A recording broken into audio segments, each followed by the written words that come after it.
the 3/4 water of the planet, where a lot of the resources exist at this present time, okay, there is an abundance of wealth which these corporations and companies wish to control, yeah, and more importantly want to tap into, to increase their wealth, to increase their shareholders' dividend, to increase the wealth on their stock markets, and increasing the wealth on the stock markets increases the wealth of that country. Yeah.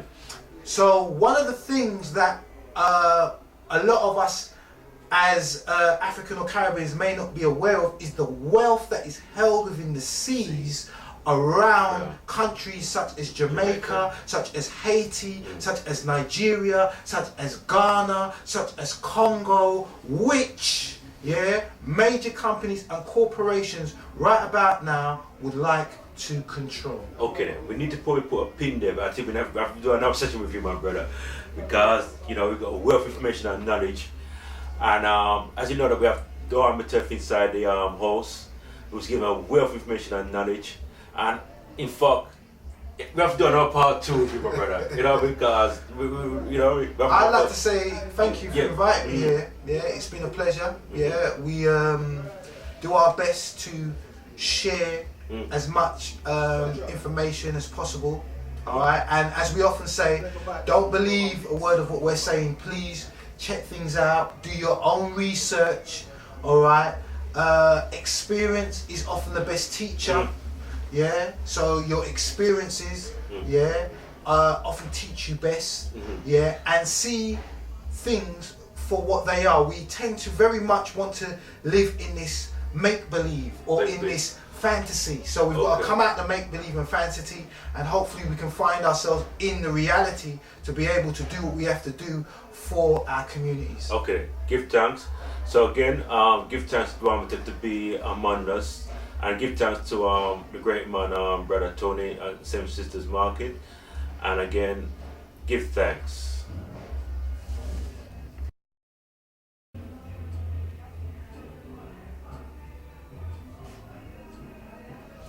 Greetings, family. Welcome to Tony Barber Shop that's in Seven Sisters Market. As you know, that the barber shop is a place where we come together and we reason as man and man.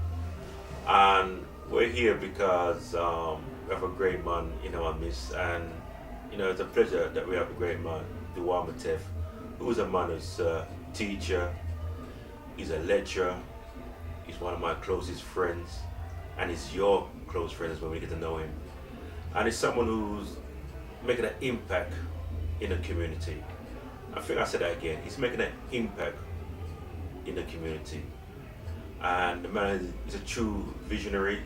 He's in the line of Honorable Garvey, Malcolm X, and those great heroes who sent us a prophet among us, And it gives me great pleasure that he's able to share, his journey, his vision, his knowledge among us. Welcome to Duamutef among us. Thank you, my brother. Greetings. How you doing, sir? Love, my brother. It's love. It's love to have you among us, Thank you for inviting me. That's fantastic. My brother, I wonder if you can just share us and where the journey will start from you, my brother. The journey. Okay, the journey really started for me about 13, 14 years ago. I was, say, about 27, 28. Right. And then I was taking a look at what was really happening, not just in our community, but really in the world around us. Okay.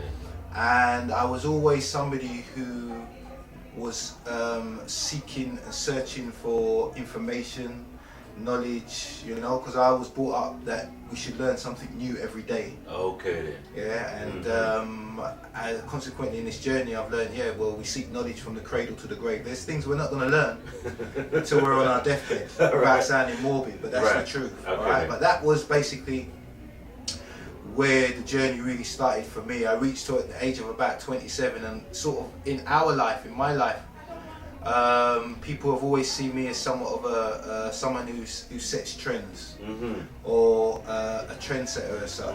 I was always seen as one of those who's be able to knock on doors and get them opened, and maybe do things sometimes what our race may seem because of things like racism, yeah, because of discrimination, yeah, not just discrimination based on colour, but there's discrimination based on age, based on mobility, ability, disability, etc., etc., etc. We was always someone fortunate enough to be able to maybe go to that next stage, and people see that and say, well, things are possible, all things are possible, yeah, because I was always brought up by my mother as well, where she always tried to instill within us that all things are possible. All things are possible. Yeah. So you had a kind of a still a certain kind of pride and certain kind of possibility in the mind. Well, In the mind. what it did for me was to make me realize from a very early age that you can do anything and be anything when you put your mind to it. Okay.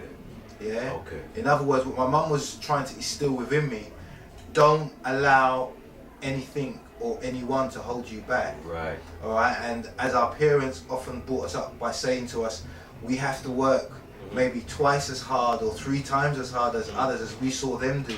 Yeah. So I think that was her way of trying to instill that within ourselves. Well, let me just say something there, because I know you've got a vast knowledge or information on certain subjects like politics, religion, you know, health.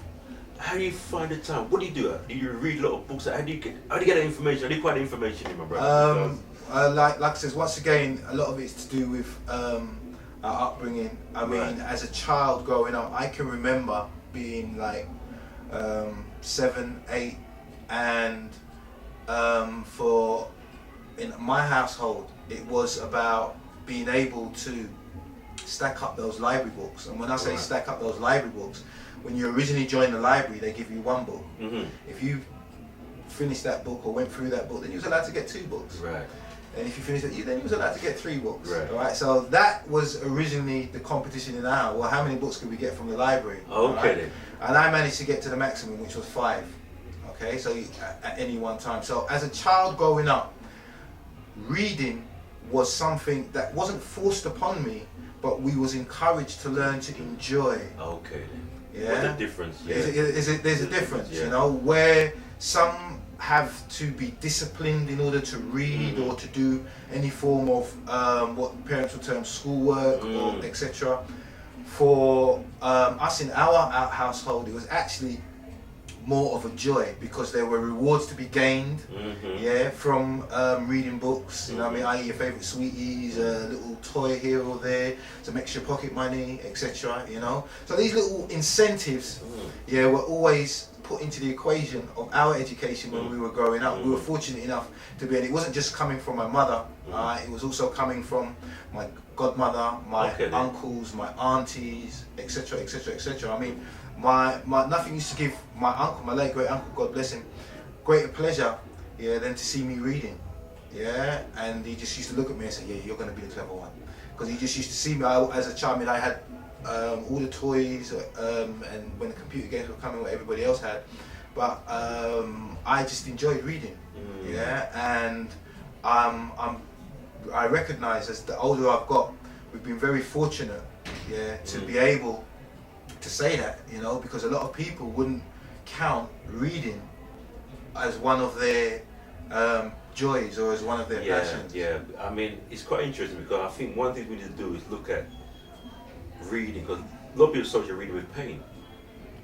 You know, if you understand, yeah, and you made a point, I've never really clicked to me that if you associate reading as a pleasure, as enjoyment, you know, as fun, you know, you get more out of it. That's correct. You see That's what I'm correct. saying? So, I mean, it's always best to start. I mean, your parents, I mean, they try to get you to read what the school curriculum has in the terms of English literature.